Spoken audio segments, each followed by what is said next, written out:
Hey everyone, and welcome back. Looks like you're ready to take your English skills to the next level. Always exciting to see that. We're diving deep into some material from an English learning podcast you sent our way. Using a podcast to learn about podcasts? Pretty cool, huh? Meta, for sure. But let's be real, mastering English opens up a world of possibilities. We're not just talking ordering food on vacation, we're talking confidence, opportunities, connections. Yeah, the good stuff. It's like this podcast says, English is more than just communication. It's the key to unlocking your full potential. And they start off strong by calling English the global language. Makes sense, right? Totally. I mean, it seems pretty obvious at this point. And they even mention it's the most widely spoken second language worldwide. That's huge. That fact alone shows how much English proficiency can impact your life in ways you might not even realize. Like how? Well, think about your career for a second. The podcast mentions that more and more multinational companies are requiring English skills. Yeah, no kidding.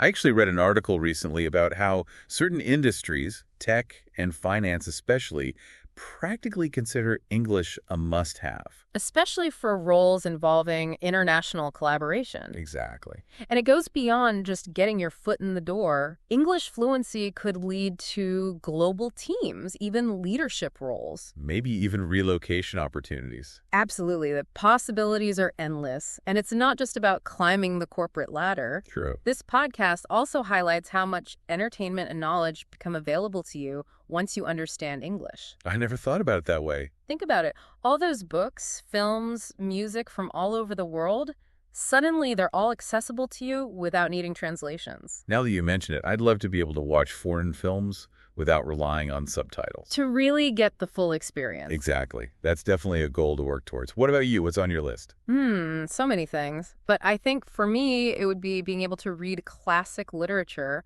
in its original language. Wow, that's a good one. It's amazing what we miss out on when we're limited by language.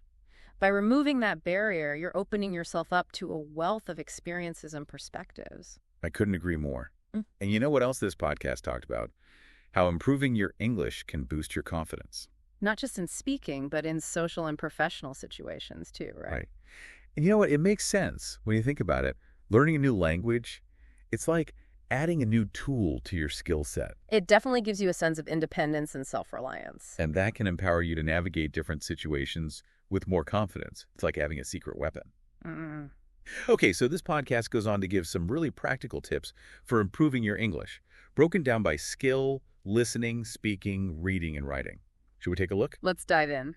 They start with listening and emphasize the importance of immersion, surrounding yourself with English as much as possible. Things like podcasts, movies, YouTube, even just changing your phone's language settings. You know, I actually tried that phone setting thing a while back. How did it go? It was definitely a challenge at first, but after a while I got used to it. That's great. It's all about creating that constant exposure to the language. But it's not just about passively hearing the words, right? Right. They stress active listening, paying attention to meaning, tone, and even context. And they even suggest repeating what you hear to work on pronunciation. It's like training your ears and brain to work together to decode the language. Exactly. And you know what else they mentioned? A technique called shadowing. Shadowing? What's that? Basically, you listen to native speakers and try to mimic their tone, pronunciation, and rhythm, almost like you have a virtual speaking partner. Oh, that's interesting. I'll have to try that. It's a fantastic technique because it taps into how our brains are wired for language acquisition. Research actually shows that mimicking native speakers helps build neural pathways for pronunciation and intonation, which leads to faster learning. No way. So there's actually science behind it. I had no idea. You're essentially creating a shortcut in your brain for language learning. Pretty cool, huh? Very cool. I'm definitely going to have to try that. Definitely give it a shot. And you know, another tip they offered for improving listening comprehension is using subtitles strategically. How so? Well, starting with subtitles can help you make those connections between spoken and written English. Then, as you improve, challenge yourself to turn them off and rely solely on your listening skills. Like training wheels for your ears. Exactly. It's all about building your confidence and independence as a listener. Okay, I like it. So let's move on to speaking practice. One thing that really stood out to me was the reminder that you can practice speaking even without a partner. Oh, absolutely. Like what kinds of things? Well, they suggest things like recording yourself talking about your day and then listening back to identify areas for improvement. I've tried that before, and it's surprisingly helpful to hear yourself from an outsider's perspective. It's almost like having a built-in coach in your pocket. That self-awareness is key to improving your pronunciation and fluency. And you can even catch any recurring grammatical errors you might be making. Exactly. It's a great way to identify those patterns. Speaking of coaches, I'm curious about their advice on finding speaking partners, especially if you're not living in an English-speaking environment. It's a great question, and they actually had some interesting suggestions for that. Like what? They highlighted language exchange apps and online communities as great resources. Oh, that makes sense. So, for anyone who might not be familiar with those, could you explain a bit more about how they work? Of course. So, language exchange apps basically connect you with people from all over the world who are learning your native language and want to practice with a native speaker. And in return, you get to practice speaking English with them. Precisely. It's a win-win for everyone involved. And what about online communities? They can provide forums, chat rooms, and even virtual events where you can connect with fellow learners and practice your English in a safe and supportive environment. So you can practice speaking without the pressure of a formal setting. It's like building your own little global village of language learners, right from your living room. I love that idea. It's a fantastic way to get real-world speaking practice and make new friends along the way. And don't forget, it's a chance to learn about different cultures, too. Okay, I'm feeling inspired. We've covered a lot with listening and speaking already. Should we move on to reading and writing tips? Let's see what they have to offer. All right, so moving on to reading.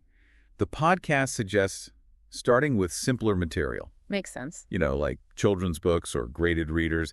They even mention those simplified classics. Yeah, you can find those online or at bookstores. It's a great way to ease into reading in English. Because the vocabulary and sentence structure are designed to be more accessible, right? Exactly. So you can focus on building fluency and comprehension without getting bogged down by complex language. Oh, and they also mentioned building a vocabulary list as you go. Yeah, so you're not just passively reading, you're actively engaging with the language. And there's another interesting tip they mentioned. Oh, yeah. What's that? Sometimes read aloud. They said it can help with pronunciation. I've actually never tried that. What do you think? I think it's a fantastic idea. Reading aloud combines multiple learning strategies. It engages your visual, auditory, and even kinesthetic senses. Plus, it forces you to slow down and pay attention to each word. Which can help internalize correct pronunciation and rhythm. Exactly. It's like a multi-sensory workout for your English skills. I like that. Okay, last but not least, writing. Any tips on that? Definitely. The podcast recommends starting small, like keeping a journal or writing about your day. They even mentioned trying that daily sentence challenge. Oh, yeah, I remember that. The idea is to just get comfortable expressing yourself in writing without worrying too much about perfect grammar. Exactly. The goal is to build fluency and confidence. Don't let the fear of making mistakes paralyze you. Because, let's be honest, everyone makes mistakes, even native English speakers. Exactly. It's all part of the process. Remember, writing is a process. It often involves multiple drafts and revisions. They also recommended using grammar checkers. Oh, yeah. Those can be really helpful, especially for self-learners. I've definitely used those a ton in the past. It's like having a personal editor on Call 247. They can give you instant feedback, help you identify patterns in your errors. Some even suggest alternative word choices or phrasing. It's pretty amazing. Super helpful. But I guess it's important to remember that those tools aren't perfect. True. Sometimes they miss nuances or suggest changes that don't quite fit the context. Right. So it's always good to use your own judgment. And don't be afraid to consult a human for more complex writing tasks. Makes sense. Any other tips for writing practice? Well, for a more interactive approach, they suggested joining online forums or groups. Where you can write and communicate with other English learners. It can be really motivating to connect with people who are on the same journey. Like having a built-in support system. Exactly. Plus, you get to practice writing in a real-world context and receive feedback from others. It's a win-win. All right, so we've covered a ton of practical tips for each skill. But let's be real for a second. Learning a new language isn't always easy. Definitely not. The podcast also touched on some of the common challenges people face. Should we dive into those? Absolutely. Let's see what roadblocks they identified and how they suggest navigating them. Okay, so they brought up the fear of making mistakes as being a huge obstacle, especially when it comes to speaking. Oh, I can definitely relate to that. Me too. It's like my brain freezes up and I get so worried about sounding silly or using the wrong word. Have you ever experienced that in your own language learning? All the time. When I was first learning Spanish, I was so terrified of making mistakes that I would avoid speaking altogether. I've been there.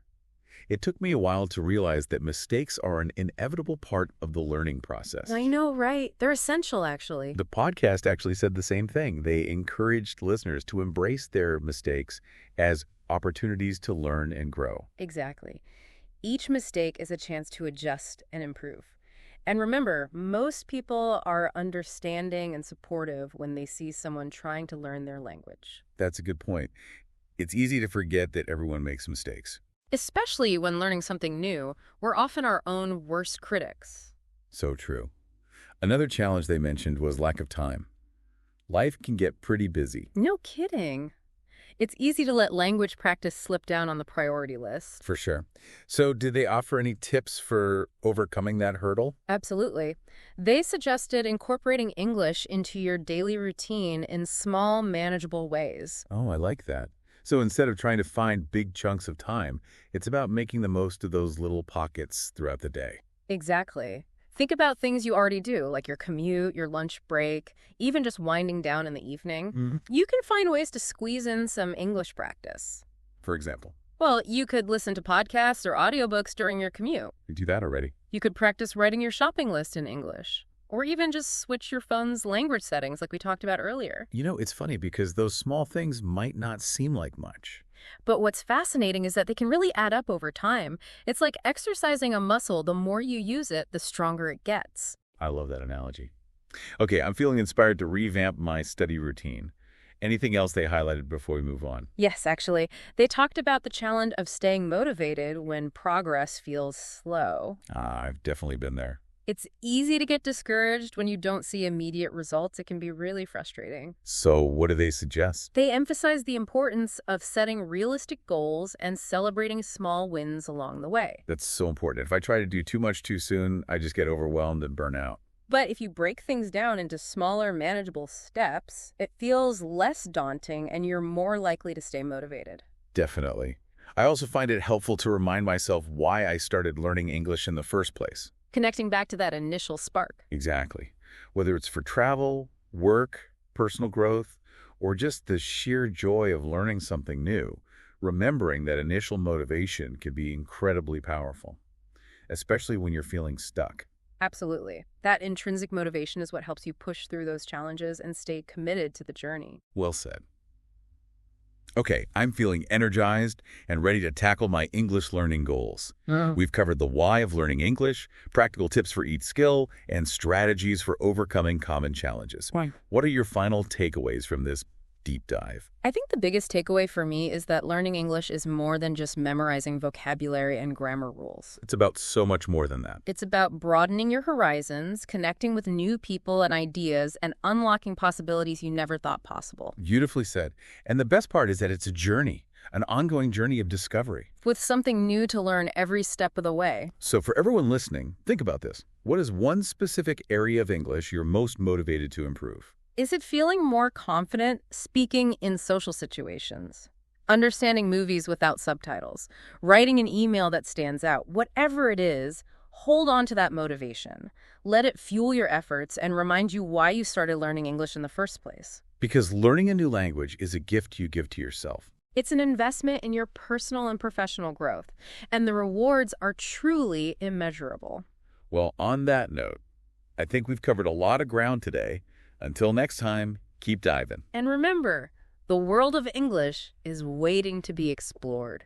So we've really dug deep into this English learning podcast, and wow, I feel like I've got a whole new set of tools to tackle my language learning journey. Me too. It's been pretty insightful. I don't know about you, but for me, one of the things that really stood out was how they went beyond just the mechanics of learning English, like the grammar and vocabulary. Right. It was more about the bigger picture, like how language can actually impact your confidence, your opportunities, even your sense of self. Absolutely. It's like they were saying, hey, yeah, learning the rules is important, but here's the real reason you should care. Here's how it can actually change your life. Exactly. They presented English not just as a language, but as like this key. Well, like that. This key that unlocks all these amazing possibilities. And they made it feel so achievable, too, breaking down what can seem like this huge, overwhelming goal into smaller, more manageable steps. Yeah, no more feeling like you need to be perfectly fluent overnight. It's all about making consistent progress, step by step. And celebrating those small wins along the way. I think a lot of people get discouraged because they're so focused on the end goal. They forget to enjoy the journey. Exactly. If you can shift your perspective, appreciate the challenges, the aha moments. It becomes much more enjoyable, more rewarding. Yeah. So true. And something else I appreciated was how they reminded us that there are so many resources out there to help us on this journey. Oh, yeah, for sure. From language exchange apps to online communities, even just simple things like changing your phone settings to English. It's about finding what clicks for you. And making it part of your routine. Building that consistency little by little. So to everyone listening, I have a question for you. What's one specific area of English you're really fired up to improve? Is it feeling more comfortable chatting with people in social situations? Maybe it's watching movies without needing those subtitles? Or being able to write a really killer email. Whatever it is, hold on to that motivation. Let it fuel your efforts. It's a great reminder of why you set out on this journey in the first place. Because at the end of the day, learning a new language is a gift you give to yourself. It's an investment in your own growth, and the rewards, well, they really are immeasurable. Couldn't have said it better myself. So until next time, keep diving into that world of English, folks. It's waiting to be explored.